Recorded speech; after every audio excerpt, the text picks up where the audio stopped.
What's poppin', y'all? I don't know how, but somehow it happens that another white dude decides to stir up some stuff within hip-hop. So G Herbo was recently on an interview. I don't know what he's been doing a press tour for. Does he have a new album coming out or something? Because that's the last thing I've heard in the past week. I've just heard him first talking about, I think it was, it's actually escaping my mind right now. He was talking about getting robbed by Selena Powell, who is one of the most infamous thoughts in history, in rap history at least. And she was very closely connected with Akademiks. He put her on, let's keep it a buck. But recently he did an interview on this guy named the Adam Friedland, and his show is called the Adam Friedland Show. And he had this clip where he gets goaded into talking about Akademiks and Vlad. And I'm going to play you guys the clip first, and then we're going to get into the context, because I think that's really important, and the fallout between Akademiks and G Herbo, who seem to have a cordial relationship. And then we're going to discuss if there's any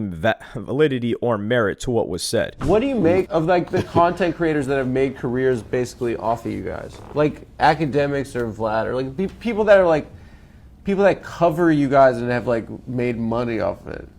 I don't give a about that shit, but if I did, I'd probably be like, yeah, you know, cut me in or do something. Like, I feel like all those kind of guys, what they should do is give to a non-profit organization in Chicago that I'm gonna challenge them to do that. Like, what's Akademiks, Vlad, all you niggas that made money off of culture and people dying and bloodshed and shit like that. Go donate $20,000 or $50,000 to a non-profit organization that focus on just the betterment of kids. You're on notice. You owe $100,000 to what organization? Any organization, you pick one, man. Eat 100, because you done made so much money off this shit. And if you don't, you're say it. Land a plane. Land a plane. Akademiks, you're a real. And if you have problems, you can take it up on the Adam Friedland Show, DJ Akademiks. You can. I will sit down with you in the most intellectual style. And I'll be there in the middle to mediate. Yeah. No, I don't even need you. That is one I feel like I could handle. You got myself. that. First off, this Adam Friedland guy is unserious as a person or as a character. This guy runs a comedy podcast. So it's not serious. It's not supposed to be hard-hitting questions. It's more of a fun podcast. This guy came from a group that used to run a podcast called Cumtown. Yes, Cumtown.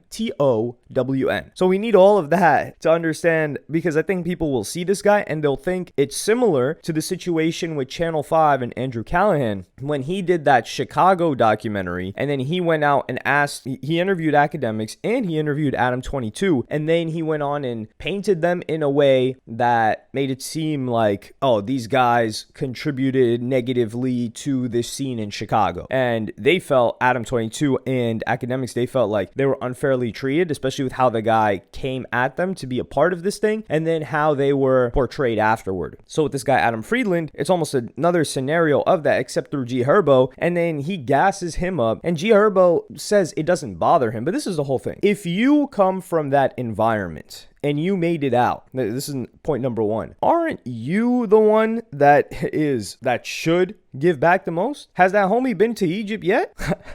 I'm not gonna reference that. If you know, you know. But G Herbo should be doing everything in his power in that scenario. Like, let's just take a look at Chance, right? Chancellor Bennett, Chance the Rapper. Chance the Rapper didn't come out of South Side of Chicago, but he's doing more for Chicago than from what we've seen, than G Herbo does. And I think Chance still lives in Chicago, and his family is still in Chicago, and they're not making death music. You've also take another Chicago artist, Chicago artist, videographer. He was a little bit outside of Chicago, but he came up in Chicago, and that was Lyrical Lemonade Cole Bennett. Cole Bennett's done the Summer Smash event. He brought a whole festival to Chicago. Like, of course, there was Lollapalooza, the really, really big stuff, but Summer Smash is a huge event. He brought that. He has an office in Chicago. He constantly helps out Chicago artists and rappers. He's a fan of the scene. I don't know if he lives full-time in Chicago, but he's got his office there, so he's doing a lot. And what is G Herbo doing? He went to Atlanta, and I'm not saying G Herbo has to do anything, but if you're gonna put this whole, you came up off of this, you came up off of this too. So that's point number one. Point number two is, why is Vlad even mentioned? That I can actually understand the thought process that takes you to being upset at Akademiks about war in Chirac. Sure, absolutely. Do I think he should apologize? Absolutely not. Did I think it was entertaining while I was watching that? Yeah, I was a young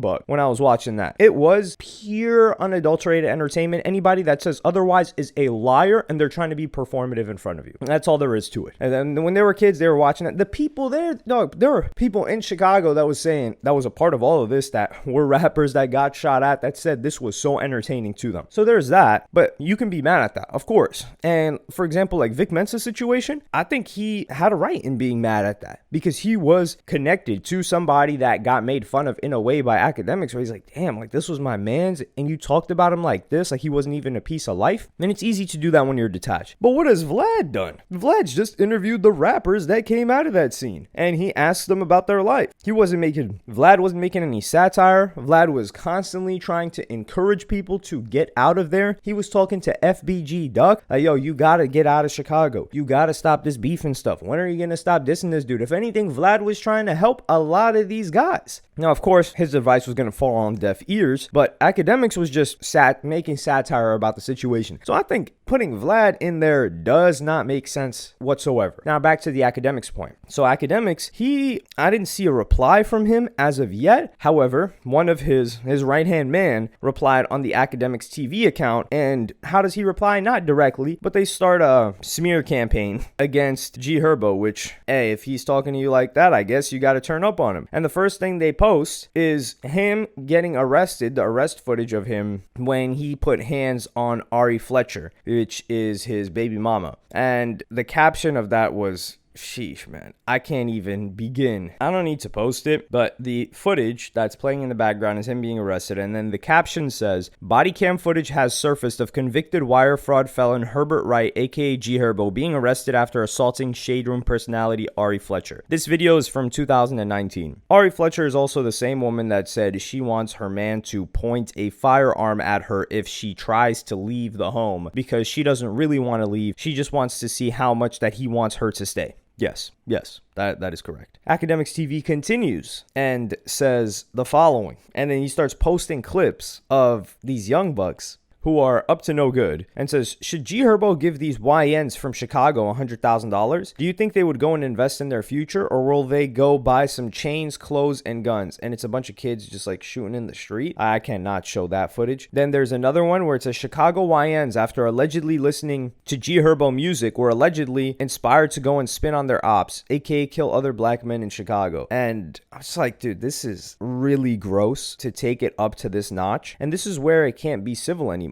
Because he never said donate it to these guys. He said donate it to a nonprofit organization that's going to allocate those resources to kids that can potentially be helped. The negative aspect of this, and they keep going in. Like there's another post that says Herbert Randall Wright III, aka G Herbo, reveals how he snitched and cooperated with the police to get a girl arrested. And this was the Selena Powell incident. So all of this stuff is just getting spun out of control. Now G Herbo, I don't think like I said earlier, if there's anything, it would make the most sense for him to donate. But I don't even think G Herbo needs to be blamed for whatever these guys are doing, because G Herbo's rapping about his experience, his life. That's what he went through. Some of it was disrespectful. It is what it is. He takes what comes with that. But then you've got Akademiks, who I believe was wrong because he's already donated $5,000. And I'm saying I believe that he was wrong to donate that $5,000 because nobody's paying attention to that. Nobody cares that he donated $5,000. And it was to some organization, and he apologized for it. I think he was wrong to apologize for having done war in Chirac, because nobody is ever going to say, okay, man, you apologize. You know, it is what it is. Let's put it behind us. So you got G Herbo right there talking about if you made money off of this. And then now the last point is G Herbo didn't call out the number one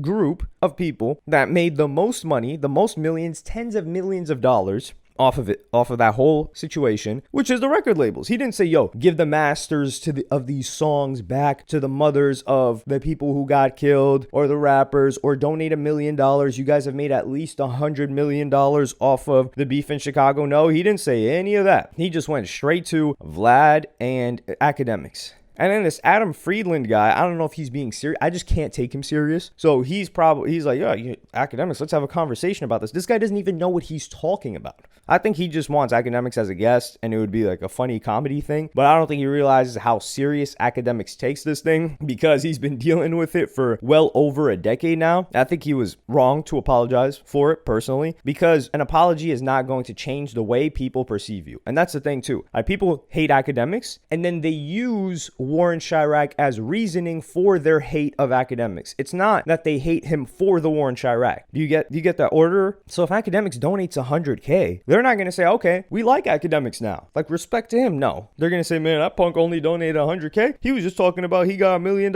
in cars. Like, these guys in Chicago ain't even worth the $1 million in cars that he got after all that he did to him. It's a never-ending thing. So if somebody doesn't like you, they just don't like you. I do think the way they went about it with Herbo was grimy. I think it was too fast. I don't know if that guy consulted with Akademiks before throwing out those posts, but that's one of those things where it could have been mediated, I feel like, between Herbo and Akademiks, and it could have been a great conversation, but it got cut short because of these posts. Because now Herbo can't get cool with this guy. How does that look after your page was just posting footage of him getting taken away from his son in cuffs because of Ari Fletcher, who we know these guys aren't fans of Ari Fletcher. We know she's toxic as hell and send people up in these situations. And she even talks about putting her hands on men. So I just think it was a really grimy way for them to handle what Herbo said, because that thing was going to be gone in three days, not even. But let me know what y'all think about it in the comments. Do you think Vlad should have been mentioned at all? Why should Vlad be mentioned if you do think so? Because the people on there are telling their story on Vlad as opposed to something being covered. And then, of course, there's the simple argument, which is, does every single news organization or commentator need to pay money to the person that they're talking about? Did Dave Chappelle need to pay Ja Rule a portion of the proceeds from his comedy special because he mentioned Ja Rule? Like, come on, dog. It's ridiculous, because there were a lot of people covering Chicago. It's just a couple of people that made it. And if a couple of people made it, then that means they made it off of their work and talent. Let me know what y'all think in the comments. Like, subscribe, and hit the notification bell if you enjoyed. And I'm going to see y'all in the next one.